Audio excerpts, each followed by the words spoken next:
Hi, welcome to BetSafe with myself, Alan McInally, and of course with me as ever, ex-Manchester City striker Paul Dickov. This is BetSafe's midweek special preview 23, week 23, incredible. We'll be discussing the big games over the Tuesday and Wednesday coming up, and of course, exclusively for BetSafe, my treble and Paul's treble, and hopefully getting you the best industry-leading prices you can get on BetSafe. BetSafe, of course, the official betting partner of Manchester City. This is week 23. Your treble: Burnley, Bournemouth, West Brom. Now, Burnley, don't say it. Burnley win all the points at home, but you've got a great start, and I'm delighted you need to say it because it really is astounding. It is, and 25 of the 26 points have came at home already. Won 8 of 12, losing only 3. Absolutely fantastic. I think it's only the top 4 or 5 have got a better home record than them. Really is amazing, isn't it? Look, you couple that with Leicester not winning away from home all season. Yeah. You know, look, Leicester will probably go and beat them now that we're saying all this, but Burnley's so strong at home. If they've got a team coming to visit you who have been so poor as Leicester, you would think this is an absolute shoe-in for Burnley, wouldn't you? You would do, and look, if it was only just as easy as that. Leicester will probably have Mahrez and Slimani back from the African Cup of Nations. Yeah. But they two haven't really been performing either, No. you know, and we're really struggling, Leicester, and I just think, I've said it a few times this season, Burnley at home are so hard to play against. Brilliant. And Sean... What about the Snodgrass thing? Will they manage to? Could they get that deal? I mean, we're coming obviously live just before the Tuesday, Wednesday games over the weekend with the FA Cup. You know, there's a couple more teams trying to get. It would be a great signing. Whether it's Burnley, Middlesbrough, or West Ham, whoever do, they're going to get a top player. 10 million. Yeah, people will say that. Well, he's the wrong end of 30 now, and his contract's coming up, so 10 million might be a little bit too much. Yeah. But they're getting a good player, whoever gets to sign him. Exactly. Well, that's your first one. This is it. If you're wondering where we are, we're at the Mere Golf Resort and Spa in Leafy, Cheshire. We brought you one before. It'd be nice when we bring you one in the summertime with the better weather when we're sitting out there in front of the lake. And thanks to Joe Gates, the director of golf here, for letting us use this wonderful location. It's very, very nice and good at the Mere Golf Resort and Spa. Your second one, Bournemouth, and it's Bournemouth against Palace. I should also mention, I should have mentioned 19-10 Burnley, 94 the draw, 3-2 Leicester. I must admit, 19-10, I've got to be over that one. I agree. I should have given the prices there. Bournemouth Palace. Bournemouth. Yeah, I fancy Bournemouth whenever they're at home. Not so much away, although they did let me down my treble last week. They did, mate. 2-2 draw. They did. With Watford. But I really, I know I've said it week after week recently, that I really worry for Crystal Palace this season. Yeah. They can't defend. Bournemouth going forward, Jack Wilshere's hitting a bit of form, Callum Wilson, threat all the time, and they've got really good attacking players. And the one thing, Palace have conceded a lot of set pieces. Yeah, they and have. Bournemouth which they never ever did, Paul, no, did they? They didn't, but Bournemouth are really, really clever. Whether it be free kicks, corners, they've always got some sort of routine. I know Eddie works really hard at it. And I just can't see past Bournemouth. I'd love to know what it's like out in BetSafe land when they're putting a bet on how many people have actually taken Palace this season. Yeah, I bet there's a lot. Putting trebles and doubles and all that, and I don't know. Well, they sucked us into it. Big time, quite a did few they times. But I worry for Palace. I know Big Sam's went in there. I know they've signed Jeffrey Schlupp, who's a really good player, but he's not a defender. No, and that's what they need badly. Exactly. Bournemouth 11-10, so they're odds against us, so they're good home record. Hopefully you're getting a very good price there. 12-5 the draw. Excuse me. Palace 13-5. Bournemouth to win to 0 because Palace are struggling to score. 5-2. Excuse me again. Might be a good price. Middlesbrough to get to beat West Brom. You've gone for West Brom, who are quite literally flying. They are. And look, we said it last week that how they've sort of gone along unnoticed. Yeah, I mean, Tony Pulis has not been talking about Tony Pulis for any other job than what he's doing at the moment. No, and absolutely brilliant. And Middlesbrough just struggling to score goals, you know. Yeah. I know they've signed Rudy Gestede from Aston Villa and Bamford from Chelsea, but they need... Negredo needs a little bit of help there, as in a proven Premier League striker, which you can't say that Gestede or Bamford are. And I think they're taking quite a big chance on Gestede. And Bamford, I suppose, to a certain extent, because it's not really guaranteed. If you know what I mean, it's a bit. I mean, I know every player's a gamble, but are they really going to strengthen that much? The squad they've got. You look at, I think Gestede can be a handful in his day, but if you look at his scoring record in the Championship, it doesn't blow you away. No. You know, I know Bamford had good season at Middlesbrough when they got promoted, but he's not really done it in the Premier League either. Nope. And you know, there's a bit of rumblings coming out. Karankas had a little pop at the fans, which I know they're not happy about. Can't do that, can you? West Brom will go there and Tony Pulis is clever and the crowd will get in their back up there. This might be a lovely one of your treble, by the way. Middlesbrough are 8-5, they're favourites to win the game incredibly. 21-10, I know probably home advantage. West Brom 2-1 for Paul, unbelievable. And West Brom to win 0, which they could easily do so by frustrating Middlesbrough and score a set piece. 31-10, I think, is a massive price, and West Brom could easily go up there and nick it. 2-1 West Brom, if you think Paul might be right. So that your Burnley, Bournemouth and West Brom 19-1. 19, I'm going for it, big man. Yes, it's good. It's good. Very good. I must admit, I do like the West Brom one. Okay, mine. Middlesbrough, I've gone for that as well because I've gone for Borough for the opposite reason that the signings they've made will try and get that. I like the Negredo boy. I really like. They need to start getting points and being better at home. Now I think that you'll probably kill me here because we have said that West Brom have done really well. They've done so well, pressure's off. Yeah, it is. It is. And if Borough can start the game better, I mean, we can make a point for either. We can. Look, I think for Middlesbrough to get anything out of this game, they have to, first 15-20 minutes, I agree. They have to start fast, they have to get the fans back on side. Correct. And go from there. If they don't, and the reason I've went for West Brom and not Borough is because I think Tony Pulis he'll set up. Yeah. He'll set up to honestly, make it so difficult at the start of the game. I've been a bit like that, but I'm kind of a bit. I like Steve Gibson a lot. The owner, Steve Gibson. If you don't know in Land of Betsafe, Steve Gibson's the owner of Borough, and he's done fantastically well. And I'm desperate for him to have a good team again. And I'm kind of got a little soft spot for Middlesbrough, the way that we have for Burnley at home and sort of Bournemouth. I've got a little bit of that. 8-5, they're favourites to win the game. I think you're right. I think if they start the game, they've got a chance. If they don't, and they don't compete with West Brom, my treble's almost done and dusted before it starts. Stoke against Everton. I've gone for Stoke.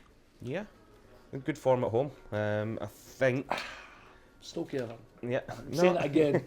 No, I look at Everton are playing well at the minute. Really well. The only thing is, it did take them a long time to break down Crystal Palace. It did, but that was a big win for them off the back of batter Man City the week before. You know, and how many times you see a club get a great result one week and take the foot off the pedal the following week, and that was a great win for them, playing well. But so Stoke, and I think Berahino signing is a great signing. I thought they were a little unlucky against Man United. I know the goalkeeper had some really good saves, which at home you're hoping to expect to do that, but for Rooney and well done Wayne Rooney incidentally, from both Paul and I, for breaking Bobby Charlton's record, 250 goals. It's sensational in the way he did it as well. Yeah, what a goal. But he's really broke Stoke's hearts. But I think, excuse me again, if Stoke can play anywhere near the way they did Manchester United, I honestly think they can. I mean, 19-10 Stoke, you're always getting short of 2-1, 23-10 the draw, Everton 3-2, not for me to go to Britannia, far too short Everton. If you think Everton, you're a big Toffees fan, can win the game by 1 goal, 3-1, Stoke to win by 1 goal, 33-10. Both teams to score, odds on 8-11? I think it's going to be a tight game. I do as well. Regardless of what way it does, but I think Berahino coming in the way Stoke are playing, and you're right, they played really well against Man United, and their form recently has been really good. Yeah, they did. Absolutely, buddy. But I can see it being a tight game with the odd goal. Yeah. Anyway, I've gone for Stoke. Fingers crossed, I'll be right. My next one, you'll be happy with this one. West Ham against Man City. I've gone for Man City. I'm not happy because the last time you backed Man City, they get beat 4-0 as well. Such kiss death. Listen, let's throw in Andy Carroll right now. Yeah. Proper handful. City not brilliant at the back, could cause you problems. But the way Man City, do you know the reason I put them in? I thought they played against Spurs. Fantastic. They were brilliant. I was at the game, and how they weren't 2-3 up by half time, then went 2 up, and look, it was disappointing. But usually, knowing the City fans as I do, and they're fantastic. Or any team, if you're 2-0 up and the team pegs it back late 2-2, there's usually a big downer. Yeah, exactly. But everybody was so buzzing with the performance and the football that they played. Gabriel Jesus coming back in. I can't believe you said that, because I was actually going to say to everybody in our BetSafe preview here, Spurs have been brilliant. You told me Gabriel Jesus is going to be a player, and I just think Man City will go to West Ham and beat them. So if they don't, it's your fault, really, not mine. I'll give you the odds instead. Man City odds on 7-12. The draw's 100-30 or 10-3, and West Ham are 14-3. Is it a decent one, do you think? Yeah, I do. I mean, you could probably make a case for West Ham, though. There'll be a different kettle of fish, but Man City went there 3 weeks ago in the FA Cup. Both played strong teams. And City destroyed them 5-0. Now, West Ham will be hurting from that, but I agree with you in this one. I'll never back against Man City anyway, but I just think they'll have way too much. And talk about Vincent Kompany being very close to coming back as well. You know, that'd so be a big just plus, wouldn't it? touch wood, he can stay fit to the end of the season. Touch wood for my treble for sure, absolutely. Mine, Middlesbrough, Stoke and Man City 23-2. Incidentally, the Stoke and the Man City game, they're on the Wednesday nights. The Borough, the Burnley, the Bournemouth and West Brom, they all play on the Tuesday. I'll remind you again, Paul's Burnley, Bournemouth and West Brom at 19s. Mine, Borough, Stoke and Man City at 23-2. The best of the rest then on the Tuesdays and the Wednesdays.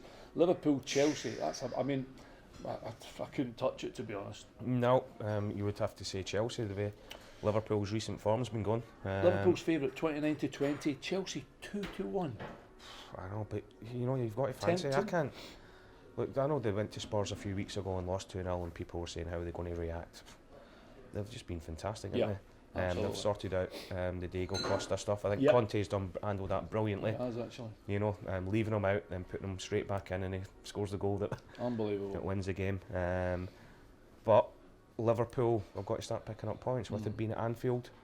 Well, that's the one that might sway you towards picking, because remember, I think one of the trebles we picked Liverpool to beat, was it Arsenal at Anfield, and they won the game 1-0 for them. It was a Mane header. Yeah, that's right. It was against Man City, wasn't City it? Game. Man City. Yeah.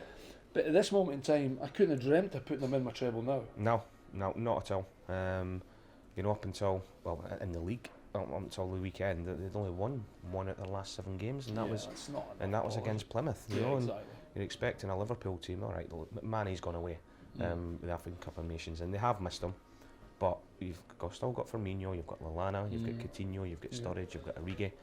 You know, they've got a lot of players there that aren't performing to how they were. And hurting from being put out of the semi-final of the League Cup as well. It's Southampton, well done to them. Liverpool 29-20, 73 the draw.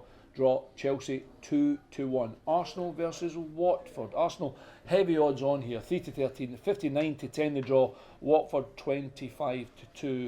I can't see Arsenal win all day long. Think so.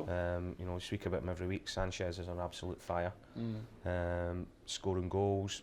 What about the boys Zarate from Fiorentina that Watford have brought in? But is he going to? I'm surprised. He's played over here a couple of times, and he never quite hit it off. He was at QPR. Yeah, QPR and West Ham was out for a bit as well. I think it was. I can't remember. But you're probably right. You know, the manager might know him very well from being in Italy. I can only presume that's the connection. Yeah, and does that mean signing a forward like him? Is Gallo going to leave? Because there's a lot of rumours about him as well. Yeah. But like, you can't see past Arsenal scoring goals.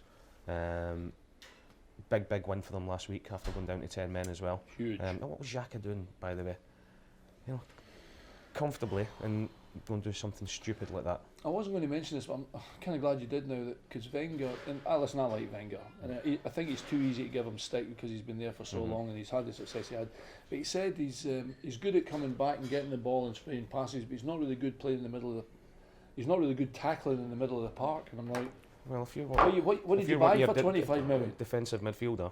Yeah. It's all right getting the ball and spraying it around. You've got to put some So tackles it was a in. bit Third sending off, is it? Yeah, that's not good enough. No, not at all. It was a poor challenge. And away from that, he nearly put his teammates right in it. Yeah. You know.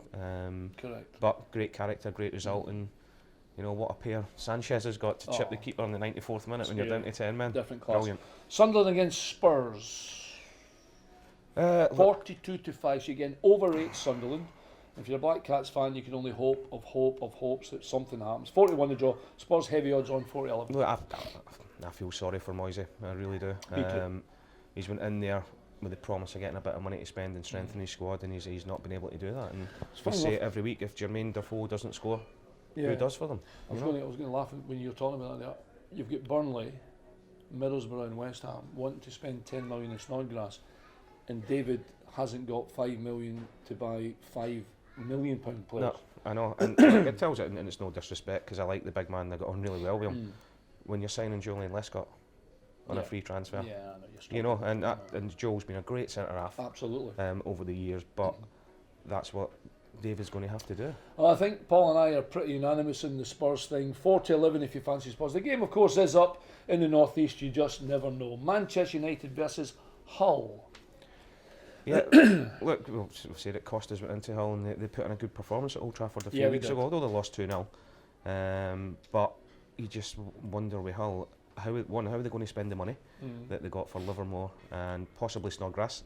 Yeah, possibly. That's a kind of ongoing thing as we're recording this right now. You know, and you sort of feel a little bit sorry for the manager. He just went in there, getting a bit of form, playing well, and he's got to sell his 2 best players. And it's as if they're almost resigned to going down. Not unless they get that he gets that 20 million to go and bang on 2 players and bring them in. Like I said, Dawson and Maguire, and there's another one I'm missing at the back. They've actually done not too. Or Robertson, Scottish boy, Robertson. Scottish boy, Curtis Davis. Curtis Davis. They've actually done not too bad, but they obviously don't create enough chances, and they don't score enough goals. Is the bottom line, really, isn't it? Which why I just think it's ridiculous to sell your main creator. Yeah, over 50% of Hull's goals, Robert Snodgrass has been involved in. Exactly. Manchester United 2-11, as you can imagine, because the game is at Old Trafford. Heavy odds on. 20-3. The draw in Hull. 37-2. You're almost getting 20s on Hull. To be honest, I might have been tempted to give you 20s. If you think United will win by 2 goals or more, 7-15. I think that's a bit skinny by BetSafe, to be honest. But I think they also think that Man United will win the game pretty easy. Okay, the last one then, just on this particular midweek special BetSafe Premier League preview with myself and Paul. Swansea versus Southampton. I thought this was quite hard to call. Yeah, I did. I nearly put Swansea in. Did you? Yeah, I was very close. I can understand 2-1 Swansea in there. Paul Clements went in there and done an unbelievable job. Remind us of the result on Saturday. 3-2. Saturday. You know, Saturday at Anfield. At Anfield, 2-0 up. Liverpool come back to 2-2. Everybody's thinking, here we go. Yeah. Swansea have chucked it away and got an unbelievable win. And I've got to eat a little bit of humble pie here because a couple of weeks ago, I questioned the signings that Paul Clement had made. I'll take a slice of that pie as well. Yeah, no, we did, and they looked like a team that were going down. Well, you've got to say as well, because I think Hugh Jenkins is taking a bit of stick with some of the manager's decisions. He's given them a job, and at the moment in time, things seem to maybe just be sort of half turning in the right direction. Yeah, but look, they scored 3 goals away from home, which was a big problem for them. And I know they conceded 2, but since Paul's went in there, and people that have worked with Paul and worked underneath him say he's a fantastic coach. All right, good. An unbelievable coach defensively as well, and that's exactly what they need at the minute. Well, the only thing I can, excuse me, go against you, I know it's not good. Swansea 2-1, 25 the draw. Southampton 7-5, and Southampton are kind of like the team of the moment. Yeah, they are. And, you know, Wembley Cup final. Yeah. Which is great for everybody at Southampton. You know, it's a really good club, a lot of good people there, and they are playing well at the minute. But as you said, I nearly put Swansea in, but I couldn't call it. I think it's a tight one. I mean, Swansea could easily win the game as Paul Clements had a little bit of a Midas touch. Southampton, the team of the moment, could quite easily, to be honest, continue their good form and win the game. Listen, you know our trebles. Good luck to you. I'll remind you, Burnley, Bournemouth and West Brom all to win, 19-1 for Paul. Myself, Middlesbrough, Stoke and Man City all to win at 23-2. That's been a BetSafe special for Tuesday and Wednesday games, week 23. We will see you before the weekend, and we'll look forward to more Premier League games. Remember, BetSafe, the official betting partner of Manchester City. This has been Paul and Alan. Good luck with all your bets on BetSafe.